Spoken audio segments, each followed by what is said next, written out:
Good morning students. ਅੱਜ ਦਾ ਆਪਣਾ topic ਹੈ ਨੌਲੇਜ ਰਿਪਰੈਜ਼ੈਂਟੇਸ਼ਨ ਇਨ ਏਆਈ।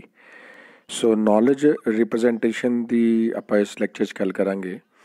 ਆਪਾਂ ਸਾਰਿਆਂ ਨੂੰ ਪਤਾ ਹੈ ਕਿ ਨੌਲੇਜ ਰਿਪਰੈਜ਼ੈਂਟੇਸ਼ਨ ਇੱਕ ਬਹੁਤ ਹੀ ਜ਼ਰੂਰੀ ਕੰਪੋਨੈਂਟ ਹੈ ਏਆਈ ਦੇ ਅੰਦਰ। ਸੋ ਨੌਲੇਜ ਕਿਸ ਤਰ੍ਹਾਂ ਰਿਪਰੈਜ਼ੈਂਟ ਕੀਤੀ ਜਾਂਦੀ ਹੈ, ਨੌਲੇਜ ਕੀ ਹੈ, ਸੋ ਸਾਰਾ ਚੀਜ਼ ਆਪਾਂ ਇਸ ਲੈਕਚਰ 'ਚ ਪੜ੍ਹਾਂਗੇ। ਸੋ ਨੌਲੇਜ ਰਿਪਰੈਜ਼ੈਂਟੇਸ਼ਨਸ ਦੀ ਡਿਟੇਲ ਤੋਂ ਜਾਣ ਤੋਂ ਪਹਿਲੇ ਆਪਾਂ ਦੇਖਾਂਗੇ ਕਿ ਸਾਡਾ ਇਸ ਪ੍ਰੈਜੈਂਟੇਸ਼ਨ ਦਾ ਏਜੰਡਾ ਕੀ ਹੈਗਾ। ਸੋ ਸਭ ਤੋਂ ਪਹਿਲੇ ਆਪਾਂ ਏਜੰਡੇ ਦੀ ਗੱਲ ਕਰਦੇ ਹੈਗੇ ਹਾਂ। ਆਪਣਾ ਏਜੰਡਾ ਇਸ ਪ੍ਰੈਜੈਂਟੇਸ਼ਨ ਦਾ ਹੈਗਾ ਕਿ ਨੌਲੇਜ ਰਿਪਰੈਜ਼ੈਂਟੇਸ਼ਨ ਕੀ ਹੈ। ਸਭ ਤੋਂ ਪਹਿਲੇ ਆਪਾਂ ਇਹ ਸਟੱਡੀ ਕਰਾਂਗੇ। ਫਿਰ ਡਿਫਰੈਂਟ ਟਾਈਪ ਆਫ ਨੌਲੇਜ ਕੀ ਹੁੰਦੇ ਆ, ਇਹ ਸਟੱਡੀ ਕਰਾਂਗੇ ਆਪਾਂ। ਨੈਕਸਟ ਆਪਾਂ ਸਟੱਡੀ ਕਰਾਂਗੇ ਸਾਈਕਲ ਆਫ ਨੌਲੇਜ ਰਿਪਰੈਜ਼ੈਂਟੇਸ਼ਨ ਕੀ ਹੈ। ਉਸ ਤੋਂ ਬਾਅਦ ਆਪਾਂ ਸਟੱਡੀ ਕਰਾਂਗੇ ਕਿ relation between knowledge and intelligence ਦੇ ਵਿੱਚ ਰਿਲੇਸ਼ਨ ਕੀ ਹੁੰਦਾ। ਫਿਰ ਆਪਾਂ ਸਟੱਡੀ ਕਰਾਂਗੇ ਕਿ ਟੈਕਨੀਕਸ ਆਫ ਨੌਲੇਜ ਰਿਪਰੈਜ਼ੈਂਟੇਸ਼ਨ ਕੀ ਹੁੰਦੀਆਂ। ਅਤੇ ਨੈਕਸਟ ਆਪਾਂ ਸਟੱਡੀ ਕਰਾਂਗੇ ਕਿ ਆਪਾਂ ਨੂੰ ਰਿਪਰੈਜ਼ੈਂਟੇਸ਼ਨ ਦੀ ਰਿਕੁਆਇਰਮੈਂਟਸ ਕੀ ਹੁੰਦੀਆਂ ਅਤੇ ਕਿਹੜੀ ਅਪਰੋਚਿਸ ਆਪਾਂ ਨੌਲੇਜ ਰਿਪਰੈਜ਼ੈਂਟੇਸ਼ਨ ਨੂੰ ਯੂਜ਼ ਕਰਦੇ ਹੈਗੇ। ਉਹਨਾਂ ਨੂੰ ਡਿਟੇਲ ਦੇ ਵਿੱਚ ਐਗਜ਼ਾਮਪਲਸ ਲੈ ਕੇ ਆਪਾਂ ਸਾਰੀ ਚੀਜ਼ਾਂ ਸਟੱਡੀ ਕਰਾਂਗੇ। ਸੋ ਸ਼ੁਰੂ ਕਰਦੇ ਹਾਂ ਨੌਲੇਜ ਰਿਪਰੈਜ਼ੈਂਟੇਸ਼ਨ ਤੋਂ ਕਿ ਨੌਲੇਜ ਰਿਪਰੈਜ਼ੈਂਟੇਸ਼ਨ ਹੈ ਕੀ ਚੀਜ਼। ਸਭ ਤੋਂ ਪਹਿਲੇ ਆਪਾਂ ਇਸ ਨੂੰ ਡਿਟੇਲਸ ਦੇਖਦੇ ਹੈਗੇ। ਸੋ ਨੌਲੇਜ ਰਿਪਰੈਜ਼ੈਂਟੇਸ਼ਨ ਜਿਹੜਾ ਹੈਗਾ ਉਹ ਕੀ ਹੈ ਕਿ ਨੌਲੇਜ ਨੂੰ ਆਪਾਂ ਕਿੱਦਾਂ ਰਿਪਰੈਜ਼ੈਂਟ ਕਰਨਾ ਹੈਗਾ। ਹੁਣ ਇਨਫੋਰਮੇਸ਼ਨ ਜਿਹੜੀ ਰੀਅਲ ਵਰਲਡ ਤੋਂ ਆ ਰਹੀ ਹੈ ਉਹਨੂੰ ਕੰਪਿਊਟਰ ਦੇ ਅੰਡਰਸਟੈਂਡੇਬਲ ਬਣਾਉਣ ਲਈ, ਤਾਂ ਕਿ ਕੰਪਿਊਟਰ ਉਹਨੂੰ ਆਪਣੀ ਕੰਪਲੈਕਸ ਪ੍ਰੋਬਲਮ ਲਈ ਸੋਲਵ ਕਰ ਸਕੇ ਅਤੇ ਹਿਊਮਨ ਬੀਇੰਗ ਦੀ ਤਰ੍ਹਾਂ ਬਿਹੇਵ ਕਰਕੇ ਨੈਚੁਰਲ ਲੈਂਗੁਏਜ ਦੇ ਵਿੱਚ ਕੰਮ ਕਰ ਸਕੇ। ਸੋ ਨੌਲੇਜ ਰਿਪਰੈਜ਼ੈਂਟੇਸ਼ਨ ਦਾ ਇਹ ਮੇਨ ਪਰਪਸ ਹੁੰਦਾ ਹੈ ਕਿ ਆਪਾਂ ਉਹਨੂੰ ਰਿਪਰੈਜ਼ੈਂਟ ਕਰ ਸਕੀਏ। ਸੋ ਹਿਊਮਨ ਬੀਇੰਗ ਦੀ ਤਰ੍ਹਾਂ ਉਹਨੂੰ ਵਰਕਿੰਗ ਵਿੱਚ ਲਿਆਉਣ ਵਾਸਤੇ ਕਿ ਹਿਊਮਨ ਬੀਇੰਗ ਦੀ ਤਰ੍ਹਾਂ ਉਹ ਫੰਕਸ਼ਨਿੰਗ ਕਰ ਸਕੇ, ਇੰਟੈਲੀਜੈਂਟਲੀ ਬਿਹੇਵ ਕਰ ਸਕੇ। ਸੋ ਇਹ ਨੌਲੇਜ ਰਿਪਰੈਜ਼ੈਂਟੇਸ਼ਨ ਦਾ ਜਿਹੜਾ ਮੇਨ ਕੰਪੋਨੈਂਟ ਹੁੰਦਾ ਹੈ, ਤਾਂ ਕਿ ਆਪਾਂ ਵੱਖ-ਵੱਖ ਪ੍ਰੋਬਲਮ ਸੋਲਵਿੰਗ ਦੇ ਵਿੱਚ ਨੌਲੇਜ ਨੂੰ ਯੂਜ਼ ਕਰ ਸਕੀਏ। ਸੋ ਇਸ ਲਈ ਆਪਾਂ ਨੌਲੇਜ ਨੂੰ ਰਿਪਰੈਜ਼ੈਂਟ ਕਰਨ ਦੀ ਲੋੜ ਪੈਂਦੀ ਹੈਗੀ ਹੈ। ਸੋ ਨੌਲੇਜ ਰਿਪਰੈਜ਼ੈਂਟੇਸ਼ਨ ਤੋਂ ਬਾਅਦ ਜਿਹੜਾ ਨੈਕਸਟ ਟੌਪਿਕ ਆਉਂਦਾ ਹੈਗਾ, ਆਪਾਂ ਸਭ ਤੋਂ ਪਹਿਲੇ ਦੇਖਦੇ ਹਾਂ ਕਿ ਨੌਲੇਜ ਰਿਪਰੈਜ਼ੈਂਟ ਕਿਸ ਚੀਜ਼ 'ਤੇ ਕਰਦੇ ਹਾਂ ਆਪਾਂ। ਸੋ ਰੀਅਲ ਵਰਲਡ ਦੇ objects, events, performance, fact, meta knowledge, knowledge base, ਇਹ ਸਾਰੇ ਜਿਹੜੇ ਕੰਪੋਨੈਂਟ ਹੈਗੇ ਆ ਜਿਹੜੇ ਨੌਲੇਜ ਰਿਪਰੈਜ਼ੈਂਟੇਸ਼ਨ ਦੇ ਵਿੱਚ ਆਪਾਂ ਯੂਜ਼ ਕਰਦੇ ਹੈਗੇ ਆ। ਹੁਣ ਆਪਾਂ ਸਟੱਡੀ ਕਰਦੇ ਕਿ ਡਿਫਰੈਂਟ ਟਾਈਪ ਆਫ ਨੌਲੇਜ ਕਿਹੜੀਆਂ ਹੁੰਦੀਆਂ। ਸਭ ਤੋਂ ਪਹਿਲੇ ਜਿਹੜੀ ਨੌਲੇਜ ਹੈ ਉਹ ਹੈ ਡਿਕਲੇਰੇਟਿਵ ਨੌਲੇਜ, ਜਿਹੜੇ ਆਪਾਂ ਨੂੰ ਕਿਸੇ ਫੈਕਟਸ, ਜੋ ਸਟੋਰ ਫੈਕਟਸ ਹੈ ਉਹਨਾਂ ਦੇ ਬਾਰੇ ਆਪਾਂ ਜਦੋਂ ਕੁਛ ਇਨਫੋਰਮੇਸ਼ਨ ਸਟੋਰ ਕਰਦੇ ਹਾਂ, that is known as a declarative knowledge. ਫਿਰ ਆਉਂਦੀ ਹੈ ਸਟਰਕਚਰ ਨੌਲੇਜ, ਕਿਸੇ ਪਰਟੀਕੂਲਰ ਚੀਜ਼ ਦੇ ਬਣਾਵਟ ਦੇ ਬਾਰੇ, ਕਿਸੇ ਚੀਜ਼ ਦੇ ਆਪਾਂ ਰਿਪਰੈਜ਼ੈਂਟੇਸ਼ਨ ਦੀ ਗੱਲ ਕਰਦੇ ਹੈਗੇ ਹਾਂ ਤਾਂ ਉਹਨੂੰ ਸਟਰਕਚਰਲ ਨੌਲੇਜ ਦੇ ਵਿੱਚ ਰਿਪਰੈਜ਼ੈਂਟ ਕਰਦੇ ਹੈਗੇ।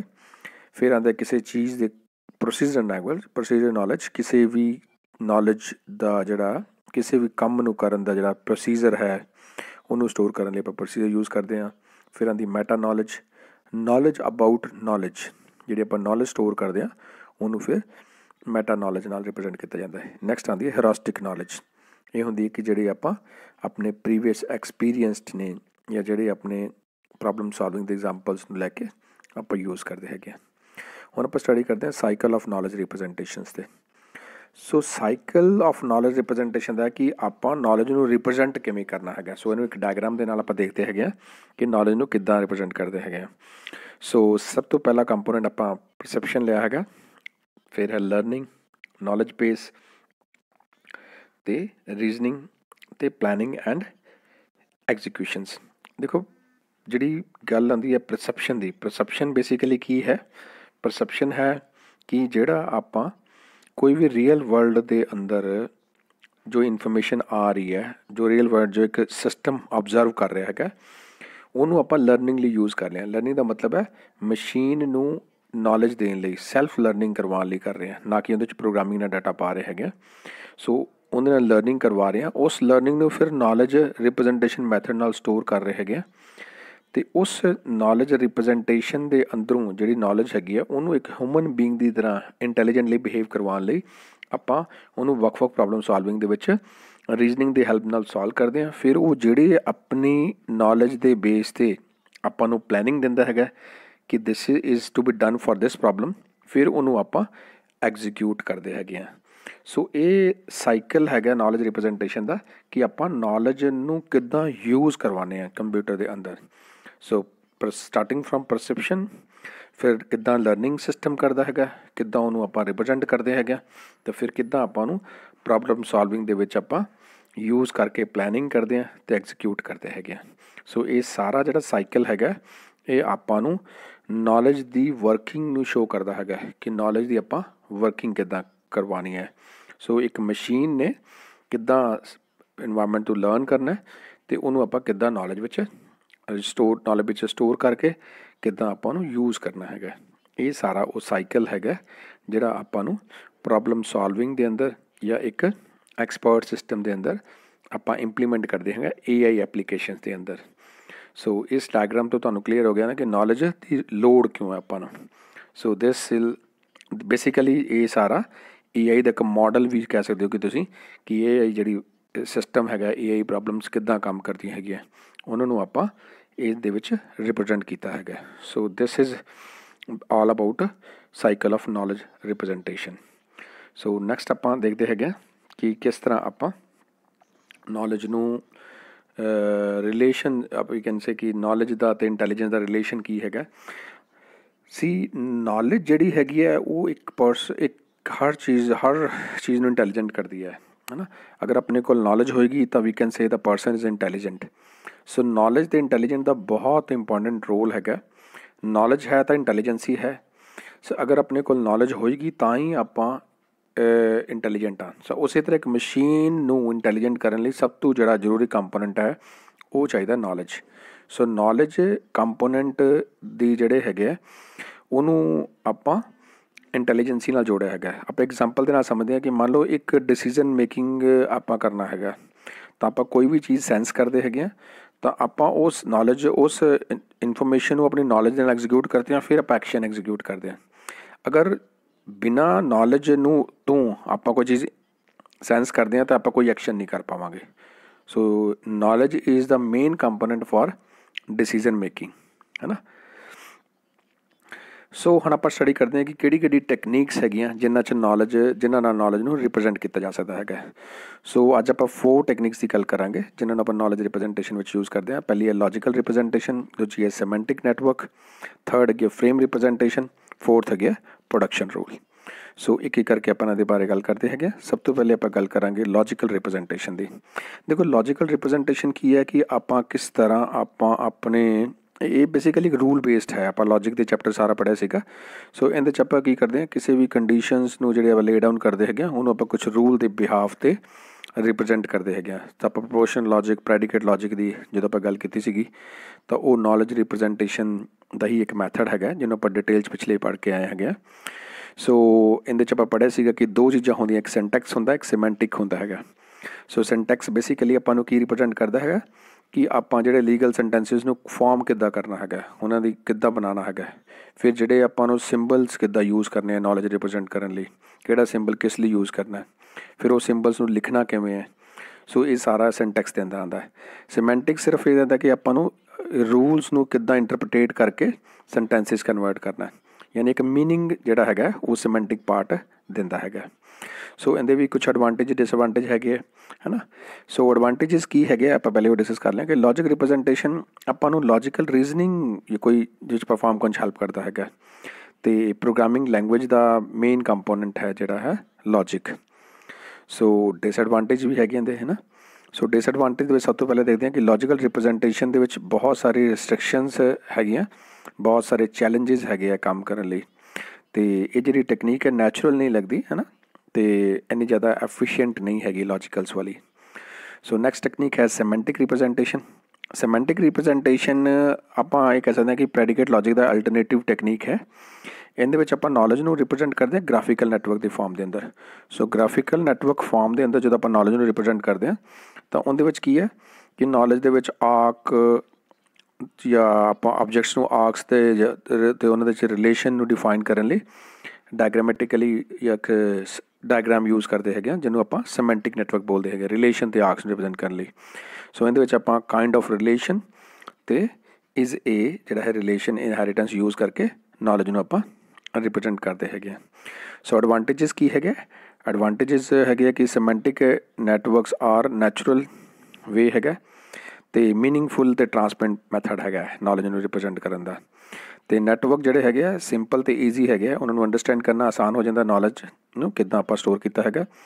ਡਿਸਐਡਵਾਂਟੇਜ ਇਹ ਹੈਗਾ ਕਿ ਇਹਨਾਂ ਨੂੰ ਕੰਪਿਊਟੇਸ਼ਨਲ ਟਾਈਮ ਅਤੇ ਰਨ ਟਾਈਮ ਬਹੁਤ ਜ਼ਿਆਦਾ ਚਾਹੀਦਾ ਹੈਗਾ ਅਤੇ ਐਡਿਕੁਏਟ ਨਹੀਂ ਹੈਗੇ ਅਤੇ ਕੁਆਂਟੀਫਾਇਰਸ ਵਗੈਰਾ ਇਹਨਾਂ 'ਚ ਆਪਾਂ ਯੂਜ਼ ਨਹੀਂ ਕਰ ਸਕਦੇ। ਅਤੇ ਡਿਪੈਂਡ ਅਪੋਨ ਦਾ ਕ੍ਰੀਏਟਰਸ, ਨੈਟਵਰਕਸ ਦੀ ਕਿੱਦਾਂ ਨੌਲੇਜ ਸਟੋਰ ਕਰਦੀ ਉਹ ਕ੍ਰੀਏਟਰ 'ਤੇ ਡਿਪੈਂਡ ਕਰਦਾ ਹੈਗਾ, ਹੈ ਨਾ। ਸੋ ਇਸੇ ਤਰ੍ਹਾਂ ਫਰੇਮ ਰਿਪਰੈਜ਼ੈਂਟੇਸ਼ਨ ਹੈਗਾ। ਫਰੇਮ ਜਿਹੜਾ ਹੈਗਾ ਉਹ ਕਲੈਕਸ਼ਨ ਆਫ, ਇਹ ਫਰੇਮ ਨੂੰ ਆਪਾਂ ਰਿਕਾਰਡ ਵੀ ਕਹਿੰਦੇ ਹਾਂ, ਕਲੈਕਸ਼ਨ ਆਫ ਐਟਰੀਬਿਊਟ ਅਤੇ ਵੈਲਿਊਜ਼ ਨੂੰ ਸਟੋਰ ਕਰਨ ਲਈ ਆਪਾਂ ਯੂਜ਼ ਕਰਦੇ ਹੈਗੇ ਹਾਂ। ਇਹਦੇ 'ਚ ਜਿਹੜੀ ਨੌਲੇਜ ਹੈਗੀ ਉਹ ਸਮੇਸ਼ਨ ਆ ਫਰੇਮ ਦੇ ਵਿੱਚ ਸਟੋਰ ਕਰਦੇ ਹੈਗੇ ਹਾਂ ਅਤੇ ਹਰ ਫਰੇਮ ਦਾ ਇੱਕ ਵੱਖਰਾ ਨਾਮ ਦੇ ਕੇ ਅਤੇ ਆਪਾਂ ਨੌਲੇਜ ਨੂੰ ਸਟਰਕਚਰਸ ਦੇ ਵਿੱਚ ਸਬ ਸਟਰਕਚਰ 'ਚ ਡਿਵਾਈਡ ਕਰਕੇ ਉਹਨੂੰ ਆਪਾਂ ਫਰੇਮ ਦੇ ਵਿੱਚ ਸਟੋਰ ਕਰਦੇ ਹੈਗੇ ਹਾਂ। ਸੋ ਸਲੋਟਸ ਜਿਹੜੇ ਹੈਗੇ ਆ ਉਹਨਾਂ 'ਚ ਆਪਾਂ ਵੈਲਿਊ ਅਤੇ ਫੈਕਟਸ ਨੂੰ ਸਟੋਰ ਕਰਵਾਉਂਦੇ ਹੈਗੇ ਆ। ਇਹਦੇ ਵੀ ਆਪਣੇ ਡਿਸਐਡਵਾਂਟੇਜ ਡਿਸਐਡਵਾਂਟੇਜ ਹੈਗਾ। ਇਹ ਪ੍ਰੋਗਰਾਮ ਜਿਹੜਾ ਹੈਗਾ ਇਹ ਥੋੜ੍ਹਾ ਈਜ਼ੀ ਹੈਗਾ, ਗਰੁੱਪ ਰਿਲੇਟਿਡ ਗਰੁੱਪਿੰਗ ਦਾ ਡਾਟਾ ਇਹਦੇ ਈਜ਼ੀ ਹੋ ਜਾਂਦਾ। ਫਰੇਮ ਜਿਹੜਾ ਹੈਗਾ ਉਹਨੂੰ ਅੰਡਰਸਟੈਂਡ ਅਤੇ ਵਿਜ਼ੂਲਾਈਜ਼ ਕਰਨਾ ਆਸਾਨ ਹੈਗਾ ਅਤੇ ਈਜ਼ੀਲੀ ਆਪਾਂ ਨਵੇਂ ਸਲੋਟਸ ਨਵੀਂ ਕੋਈ ਇਨਫੋਰਮੇਸ਼ਨ ਐਡ ਕਰਨੀ ਕਰ ਸਕਦੇ ਹੈਗੇ ਹਾਂ। ਅਤੇ ਇਹਦੇ ਵਿੱਚ ਆਪਾਂ ਕੋਈ ਵੀ ਡਿਫੋਲਟ ਡਾਟਾ ਜਾਂ ਕੋਈ ਵੀ ਸਰਚ ਮਿਸਿੰਗ ਵੈਲਿਊ ਦੇ ਕਰਨਾ ਹੈਗਾ ਉਹ ਈਜ਼ੀ ਇੰਕਲੂਡ ਕਰ ਸਕਦੇ ਹਾਂ ਅਗਰ ਕੁਛ ਆਪਾਂ ਮਿਸ ਕਰ ਜਾਈਏ। ਤਾਂ ਡਿਸਐਡਵਾਂਟੇਜ ਇਹਦੇ ਹੈਗੇ ਕਿ mechanism can not be easily processed, cannot smooth processed by frame representations, so it has a very generalized part। so ਇਹਦੇ ਵਿੱਚ ਜਿਹੜਾ ਹੈਗਾ ਆਪਣੇ ਡਿਸਐਡਵਾਂਟੇਜ ਹੈਗਾ। ਪ੍ਰੋਡਕਸ਼ਨ ਰੂਲਸ ਜਿੱਦਾਂ ਆਪਾਂ ਪ੍ਰੋਗਰਾਮਿੰਗ 'ਚ ਕਰਦੇ ਹਾਂ ਕਿ ਕੰਡੀਸ਼ਨਲ ਬੇਸਡ ਹੁੰਦਾ ਹੈਗਾ। ਇਹਦੇ 'ਚ ਕੀ ਹੈ ਕਿ ਅਗਰ ਕੰਡੀਸ਼ਨ ਟਰੂ ਹੋਏਗੀ ਤਾਂ ਉਸ ਕੰਡੀਸ਼ਨ ਦੇ ਬਿਹਾਫ 'ਤੇ ਆਪਾਂ ਜਿਹੜੇ ਹੈਗੇ ਆ ਉਹ ਰੂਲ ਨੂੰ ਫਾਇਰ ਕਰਾਂਗੇ, ਐਗਜ਼ੀਕਿਊਟ ਕਰਾਂਗੇ। ਅਗਰ ਉਹ ਕੰਡੀਸ਼ਨ ਫਾਲਸ ਹੈ ਤਾਂ ਉਹ ਰੂਲ ਐਗਜ਼ੀਕਿਊਟ ਨਹੀਂ ਹੋਏਗਾ। ਸੋ ਇਹ ਜਿਹੜਾ ਕੰਡੀਸ਼ਨ ਬੇਸਡ ਪ੍ਰੋਡਕਸ਼ਨ ਰੂਲ ਦੇ ਬੇਸਡ ਆਪਾਂ ਨੌਲੇਜ ਬੇਸ ਬਿਲਡ ਕਰਦੇ ਹੈਗੇ ਅਤੇ ਆਪਾਂ ਉੱਥੇ ਨਾਲ ਕੰਡੀਸ਼ਨ ਅਤੇ ਉਹਨਾਂ ਦੇ ਕਿਹੜੇ ਐਕਸ਼ਨ ਪਰਫੋਰਮ ਹੋਣੇ ਆ ਉਹ ਆਪਾਂ ਸਾਰੇ ਨੌਲੇਜ ਬੇਸ ਬਿਲਡ ਕਰਦੇ ਨੇ। ਯਾਨੀ ਸੈੱਟ ਆਫ ਰੂਲ ਦੇ ਬਿਹਾਫ 'ਤੇ ਆਪਾਂ ਉਹਨਾਂ ਦੀ ਵਰਕਿੰਗ ਮੈਮਰੀ ਦੇ ਵਿੱਚ ਜਿਹੜਾ ਹੈਗਾ ਉਹਨਾਂ ਦੇ ਆਪਾਂ ਆਪਰੇਸ਼ਨਸ ਕਰਵਾਉਣੇ ਹੈਗੇ ਆ। ਸੋ ਇਹਦੇ ਵੀ ਆਪਣੇ ਐਡਵਾਂਟੇਜ ਡਿਸਐਡਵਾਂਟੇਜ ਹੈਗੇ। ਸਭ ਤੋਂ ਪਹਿਲਾ ਐਡਵਾਂਟੇਜ ਇਹਦਾ ਹੈਗਾ ਕਿ production rule are expressed in natural language, ਆਪਾਂ ਇਹਨੂੰ ਐਕਸਪ੍ਰੈਸ ਕਰ ਸਕਦੇ ਹੈਗੇ। ਫਿਰ production rules are highly modular and can be removed or modify ਕਰ ਸਕਦੇ ਹਾਂ, ਚੇਂਜ ਕਰਨਾ ਚਾਹੀਏ ਜਦੋਂ ਵੀ ਆਪਾਂ ਨੂੰ ਚੇਂਜ ਕਰ ਸਕਦੇ ਹੈਗੇ ਆ। ਸੋ ਡਿਸਐਡਵਾਂਟੇਜ ਕੀ ਹੈ, it does not exhibit any learning capacity, does not store result the problem of the future user. So ਇਹਦਾ ਵੀ ਇੱਕ ਪ੍ਰੋਬਲਮ ਹੈ। ਫਿਰ during the execution of the program many rules may be active, the rule based production system are inefficient, ਹੈ ਨਾ, ਪੂਰੇ efficient ਨਹੀਂ ਹੈਗੇ। ਹਰ ਪ੍ਰੋਬਲਮ ਲਈ ਆਪਾਂ ਇਹਨੂੰ ਯੂਜ਼ ਨਹੀਂ ਕਰ ਸਕਦੇ ਹੈਗੇ। ਸੋ ਇਹ ਆਪਣੇ ਦੇ ਵਿੱਚ ਆਪਣੇ ਫਿਰ ਆਪਾਂ ਇਹ ਗੱਲ ਕਰਦੇ ਹਾਂ ਕਿ ਰਿਪਰਜੈਂਟੇਸ਼ਨ ਦੀ ਰਿਕੁਆਇਰਮੈਂਟਸ ਕੀ ਹੈਗੀਆਂ। ਆਪਾਂ ਜਦੋਂ ਰਿਪਰਜੈਂਟ ਕਰਨਾ ਤਾਂ ਕੀ ਰਿਕੁਆਇਰਮੈਂਟਸ ਹੈਗੀਆਂ ਉਹਨੂੰ ਰਿਪਰਜੈਂਟ ਕਰਨ ਲਈ। ਦੇਖੋ ਕੋਈ ਵੀ ਰਿਪਰਜੈਂਟੇਸ਼ਨ ਮੈਥਡ ਹੈ ਉਹਦੇ 'ਚ ਐਕੂਰੇਸੀ ਹੋਣੀ ਚਾਹੀਦੀ ਹੈ, ਇਨਫਰਲ ਐਡਿਕੁਐਂਸੀ ਹੁੰਦੀ ਦਾ ਮਤਲਬ ਹੈ ਕਿ ਜੋ ਨੌਲੇਜ ਆ ਰਹੀ ਹੈ ਉਹਦੇ ਬਿਹਾਫ 'ਤੇ ਉਹ ਕੁਛ ਡਿਸੀਜ਼ਨ ਲੈ ਸਕੇ, ਕੁਛ ਹਰ ਤਰ੍ਹਾਂ ਨਾਲ ਉਹ ਕੰਪਲੀਟ ਹੋਣੀ ਚਾਹੀਦੀ ਹੈਗੀ ਹੈ। ਸੋ ਨੈਕਸਟ ਹੈ ਇਨਫਰਲ ਐਫੀਸ਼ੀਐਂਸੀ। ਐਫੀਸ਼ੀਐਂਸੀ ਇੱਥੇ ਡਿਸੀਜ਼ਨ ਵਾਲਾ ਪਾਰਟ ਆ ਗਿਆ ਕਿ ਜੋ ਉੱਤੋਂ ਆ ਰਹੀ ਹੈ ਨੌਲੇਜ ਉਹਦੇ ਬਿਹਾਫ 'ਤੇ ਕੋਈ ਡਿਸੀਜ਼ਨ ਲੈਣ ਦੀ ਪੂਰੀ ਐਫੀਸ਼ੀਐਂਸੀ ਹੋਣੀ ਚਾਹੀਦੀ ਹੈਗੀ ਉਹਦੇ 'ਚ। ਸੋ ਨੈਕਸਟ ਪਾਰਟ ਆਉਂਦਾ ਇਹਦੇ 'ਚ ਐਕੁਇਜ਼ੀਸ਼ਨ, ਕਿ ਜੋ ਆਪਾਂ ਨੌਲੇਜ ਐਕਵਾਇਰ ਕਰਨ ਦਾ ਸਿਸਟਮ ਹੈਗਾ, ਨੌਲੇਜ ਨੂੰ ਗੇਨ ਕਰਨ ਦਾ ਸਿਸਟਮ ਹੈਗਾ, ਉਹ ਪੂਰਾ ਐਫੀਸ਼ੀਐਂਟ ਹੋਣਾ ਚਾਹੀਦਾ ਹੈਗਾ। ਸੋ ਇਹ ਸਾਰੀ ਹੈਗੀਆਂ ਕਿ ਨੌਲੇਜ ਨੂੰ ਕਿਸ ਤਰ੍ਹਾਂ ਆਪਾਂ ਰਿਪਰਜੈਂਟ ਕਰਨਾ ਹੈ ਅਤੇ ਕੀ ਉਹਦੀ ਰਿਕੁਆਇਰਮੈਂਟਸ ਹੈਗੀਆਂ। ਨੈਕਸਟ ਫੇਜ਼ ਆਉਂਦਾ ਆਪਣਾ ਅਪਰੋਚਿਸ। ਹੁਣ ਆਪਾਂ ਵਿਦ ਐਗਜ਼ਾਮਪਲ ਡਿਸਕਸ ਕਰਾਂਗੇ ਕਿਹੜੀ ਕਿਹੜੀ ਅਪਰੋਚਿਸ ਹੈਗੀਆਂ। ਸਭ ਤੋਂ ਪਹਿਲੀ ਅਪਰੋਚ ਜਿਹੜੀ ਹੈਗੀ ਸਿੰਪਲ ਰਿਲੇਸ਼ਨਲ ਨੌਲੇਜ, ਜਿਹੜੀ ਆਪਾਂ ਸਭ ਨੇ ਡਾਟਾ ਬੇਸਿਸ ਦੇ ਅੰਦਰ ਜਾਂ ਜਿਹੜੇ ਆਪਾਂ ਸਿੰਪਲ ਮੈਥਡ ਆਪਾਂ ਡਾਟਾ ਸਟੋਰ ਕਰਨ ਦਾ ਉਹਦੇ 'ਚ ਆਪਾਂ ਕਰਦੇ ਹਾਂ। ਇਹਦੇ 'ਚ ਆਪਾਂ ਕੀ ਲਿਆ ਕਿ ਮੰਨ ਲਓ ਇੱਕ ਇੰਪਲੋਏ ਦੀ ਆਪਾਂ ਡਾਟਾ ਬੇਸ ਇਨਫੋਰਮੇਸ਼ਨ ਸਟੋਰ ਕਰ ਰਹੇ ਹਾਂ, ਹੈ ਨਾ। ਸੋ ਉਹਦੇ ਵਿੱਚ ਕੀ ਆਪਾਂ ਨੇਮ, ਏਜ, ਇੰਪਲੋਏ ਆਈ ਡੀ ਲਿਆ ਹੈਗਾ।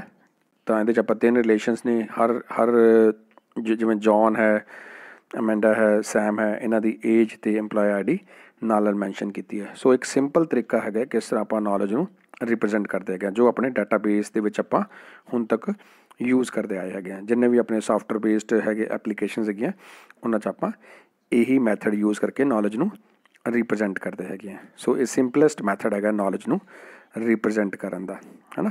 ਸੋ ਇਹ ਮੈਥਡ ਤੋਂ ਬਾਅਦ ਆਉਂਦਾ ਹੈਗਾ ਇਨਹੈਰੀਟੇਬਲ ਮੈਥਡਸ, ਇਨਹੈਰੀਟੈਂਸ ਮੈਥਡ ਜਿਹਨੂੰ ਤੁਸੀਂ ਕਹਿ ਸਕਦੇ ਹੋ ਕਿ ਜਿੱਦਾਂ ਇਹਦੇ 'ਚ ਕੀ ਐਗਜ਼ਾਮਪਲ ਲਿਆ ਆਪਾਂ ਕਿ ਮੰਨ ਲਓ दो प्लेयर्स है, एक डैनी तो पीटर, एक क्रिकेट का प्लेयर, एक फुटबॉल का प्लेयर है।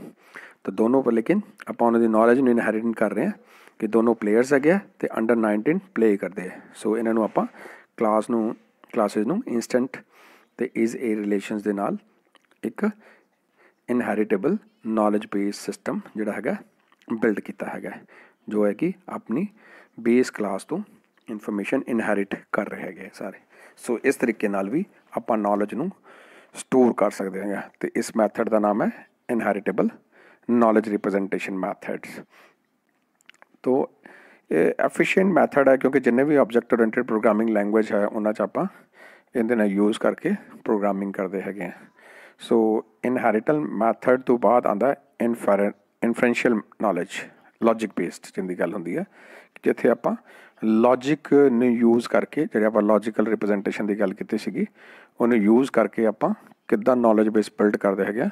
वो आप हुण एग्जाम्पल ना देखते हैं कि किस तरह आप लॉजिक नू रिप्रजेंट करके यूज़ कर सकते हैं। सपोज करो आप एक स्टेटमेंट है John is a cricketer and all cricketer are athlete. हुण आप अगर लॉजिकली रिप्रजेंट करना तो आप एक प्रेडिकेट बनाया क्रिकेटर, उहदे आप जॉन आर्गूमेंट पास किया, तो फिर all cricketer are athlete, universal quantifier x, cricketer x and athletes statement नाल आपां नूं लॉजिक दे विच इस तरह आप नॉलेज बेस विच बिल्ड कर सकते हैं। सो ये मैथड है inference knowledge method based on logical programming in a artificial intelligence. So जिहड़ा नॉलेज नूं रिप्रजेंट करने लिए आप यूज़ करते हैं। नैक्सट मैथड जिहड़ा है वो है चलो इस प्रेजेंटेशन आप इनू इत्थे खत्म करते हैं। नैक्सट प्रेजेंटेशन आप कंसैप्चुअल डिपेंडेंसी, सेमेंटिक नैट्स तो जिहड़े बाकी मैथड्स है नॉलेज रिप्रजेंटेशन के उन्होंने आप डिस्कस करांगे। Thank you very much.